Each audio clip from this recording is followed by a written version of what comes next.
রহমতুল্লাহ। আমরা এখন আছি নবী আলাইহিস সালাতু ওয়াস সালামের বাড়ি, অর্থাৎ আল্লাহর নবীর বাড়ি।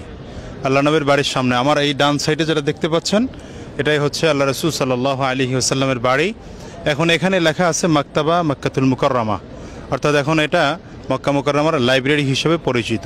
রাসূলুল্লাহ সাল্লাল্লাহু আলাইহি ওয়াসাল্লাম যখন হিজরতে বের হয়েছিলেন, হযরত আলী রাদিয়াল্লাহু আনহুকে তখন নবীজি এই বাড়িতেই শোয়ায় রেখে নবীজির চাদর হযরত আলী রাদিয়াল্লাহু আনহুর উপরে রেখেই নবীজি এখান থেকেই মদিনার উদ্দেশ্যে রওনা করেছিলেন। এবং এর পাশেই আমরা যদি দেখতে পাই, আমি যেখানে দাঁড়িয়ে আছি ঠিক এর ডান পাশে হলো জাবালে আবু কুবাইস।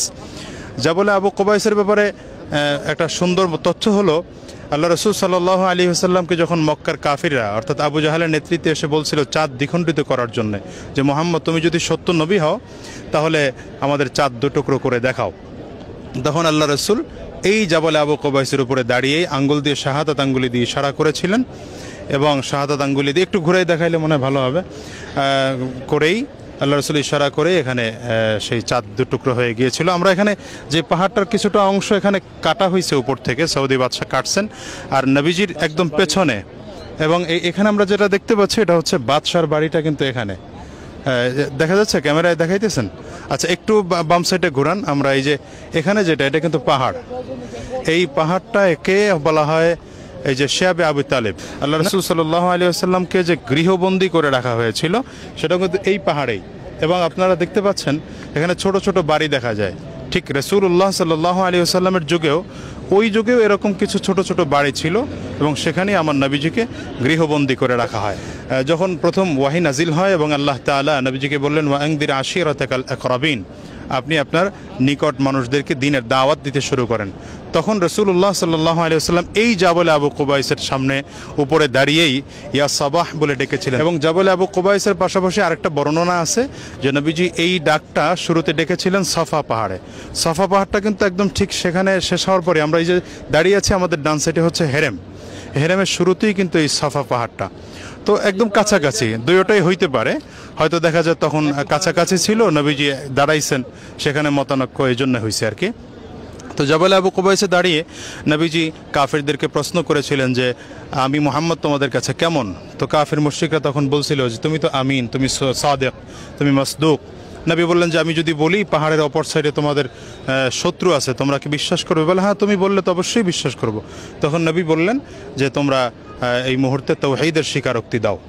যখনই আল্লাহ রাসূল একাত্মবাদের স্বীকারোক্তি দিলেন, আবু লাহাব প্রথমেই দাঁড়িয়ে বলেছিল তাব্বাল্লাকা ইয়া মুহাম্মদ আলিহাদা জামাআতানা। তাফসীর ইবনে কাসিরে যেটা আসছে নাকি, যে মুহাম্মদ তুমি ধ্বংস হও, তুমি কি এই জন্য আমাদেরকে ডেকেছো?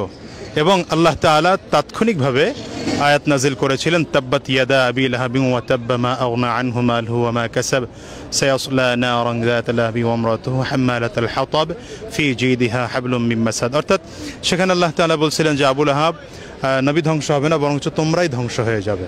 সুতরাং আমরা এখানে যেটা দেখতে পাচ্ছি, আল্লাহ রাসূল সাল্লাল্লাহু আলাইহি ওয়াসাল্লামের বাড়িটাও দেখতে পাচ্ছি এবং জাবালে আবু কুবাইস দেখতে পাচ্ছি। পাশাপাশি আরেকটা বিষয় হচ্ছে আল্লাহ রাসূলের বাড়ির সামনেই কিন্তু আবু জাহালের বাড়ি।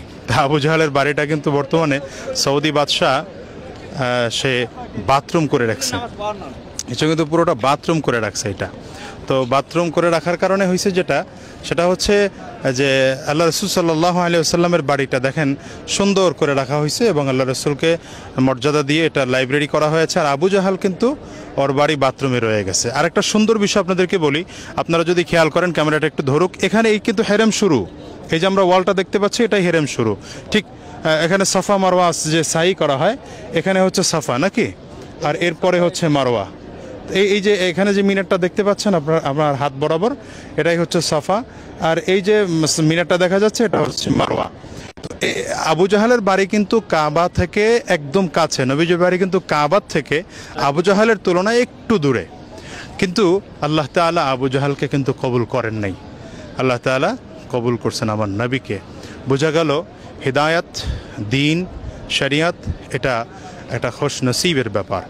সুতরাং আজকে এতশো বছর পরেও সেই জায়গাগুলো সৌদি বাদশাহ ধরে রেখেছেন।